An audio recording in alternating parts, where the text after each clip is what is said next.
Before we get into the video, I'd like to let you guys know that I'm currently running a giveaway for a digital copy of the For Honor Deluxe Edition on PC. Check out the link in the description below to learn more.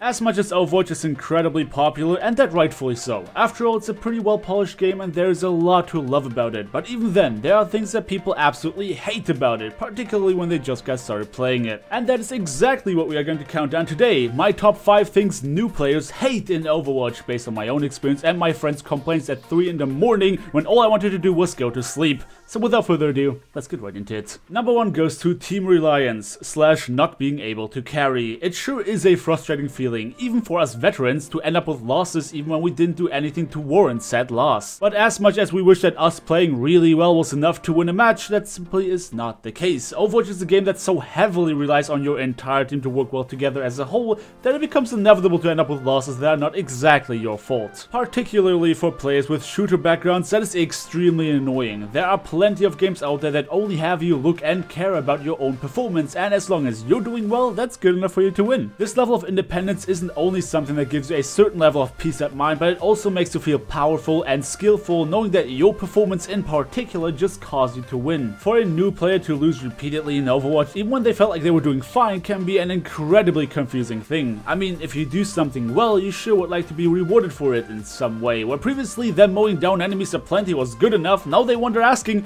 I just killed 3 guys, why aren't we winning? Eventually, most people come to accept the cold, harsh truth that you can't win them all, and sometimes there's just nothing you could have done better to contribute to a better outcome. But that does not mean that it ever becomes any less annoying. Number 2 is the, and I quote here, lack of skill required to play the game. Now let's be honest, there are a ton of things that probably bugged most of us when we just got started and died to them. Anything from a Symmetra locking onto you, Winston not getting off your back without needing any aim to kill you, being the unlucky target of a Deadeye or tactical visor. There are a lot of things that made a lot of people go all like, that guy just killed me with absolutely no skill required. While these kinds of mechanics are in big part reason that Overwatch is so accessible to the masses, once you get a taste of fresh blood and want to look at the game with a more competitive mindset, it gets kinda annoying to die to things that you deem unskillful. I mean, the infamous Q to win has been a big annoyance in many people's lives for a very long time at the beginning of Overwatch, and this annoyance doesn't really go away until you either develop some sort of acceptance or indifference to it, or you start looking at the game in a different way. Which, granted, can be a little difficult. Learning of what is essentially a currency game with trading ultimates back and forth in regards to the entire team is not that easy, given that the game itself does not tell you anything about it. So to most people, it just seems like there's this one button that gives somebody who's bad at video games free kills, rather than looking at it in the way it was originally envisioned. I personally feel like the game is doing an incredibly poor job in teaching the player what is important. For most things that players deem unskillful, there is a way to avoid or even combat them. There are hero counters for a good reason, and some of those deaths could have been avoided by better positioning or better coordination with your team,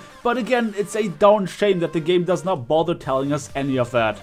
Number 3 kind of ties into the previous point, which goes to cheesy hero comms. Something that I've seen complained about religiously whenever I heard of or talked to new players was Bastion, and it's kind of difficult for me to feel any sort of sympathy for those players, knowing that, at least now before the Bastion rework, pretty much the entire roster of Overwatch counters this soul-powered noob tube. But I know that prior to me buying the game and waiting for launch, I watched a ton of videos in anticipation of this game, so I knew right off the get-go how to deal with him. We're kinda getting back to the lack of a good tutorial in the game. However, Bastion alone is already annoying to deal with for a new player, but looking at a Mercy-powered, Reinhardt-protected Bastion combo, that's the digital version of Hell on Earth for most new players, but it's not like this is the only one. The Death from Above Pharmacy combo that, particularly for players with poor aim, seems to be impossible to deal with, but also the lovely dubbed Torbjorn Symmetra Cancer defense that makes it feel like you're suddenly playing against 6 tanks, all the way to the Graph Bomb Dragon Strike that seems impossible to survive once you're in it. There are a bunch of such hero comps and combos that are really annoying to deal with, particularly for new players who haven't yet figured out how to counter them. I really hope that those poor souls will find solace in that one day they will look back at these things laughing and wondering,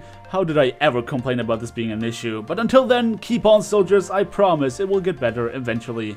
Number 4 undoubtedly has to go to matchmaking. I mean, it's not like we players are helping by making alt accounts or even smurfs. Thankfully, the matchmaking system has been worked on continuously, meaning it's very rare to stumble upon someone smurfing more than once. Usually the MR will rise so high that they'll be playing against players of entirely different divisions from your own. However, even with smurfs and alts out of the equation, matchmaking just doesn't seem to be up to par a lot of times, especially when you just started playing the game. I can understand that it's annoying to be having a really fun experience in one game, and then in the next one it feels like you just dropped 1,000,002 MMR to play with trolls. I've been talking about this with friends every now and again. Overwatch feels like night and day at times. There will be days where I'll be thinking to myself, today's games went really well, I had a lot of fun. And then the next day, or maybe even the next hour, it might very well happen that I have the worst experience ever with toxic teams, players not even trying to win the game, and trolls left, right and center. I do understand that there's a lot that goes into playing Overwatch quote-unquote properly, and with so much diversity in the hero cast and so many things to focus on that go beyond moving your cursor on the enemy's head, it is extremely challenging to create a proper matchmaking system. However, all this does not change the fact that the quality of matches at times seems to be at the mercy of RNGesus. I can never log into the game expecting most of my matches to just be alright, and that is very annoying, especially if you're new and you're trying to decide whether or not you want to make Overwatch your new main time sink. And now, number 5, the one that takes the cake on my list is toxicity. Look, this is not a new subject, and I even dedicated an entire video discussing why it could be that Overwatch makes people toxic,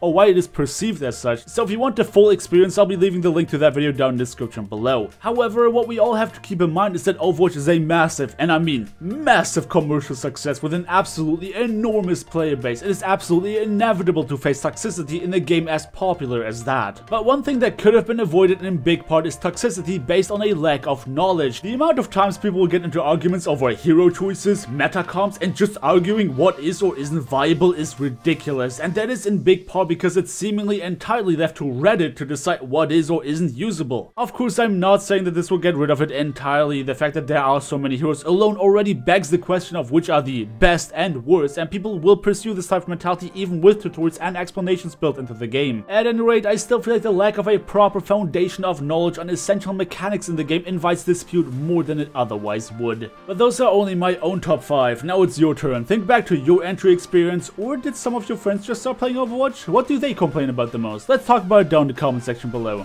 But this is me done for the day, so thank you everybody so much for watching. Feel free to drop me a like on your way if you enjoyed the video, subscribe if you want to see more, and I hope to see you all next time.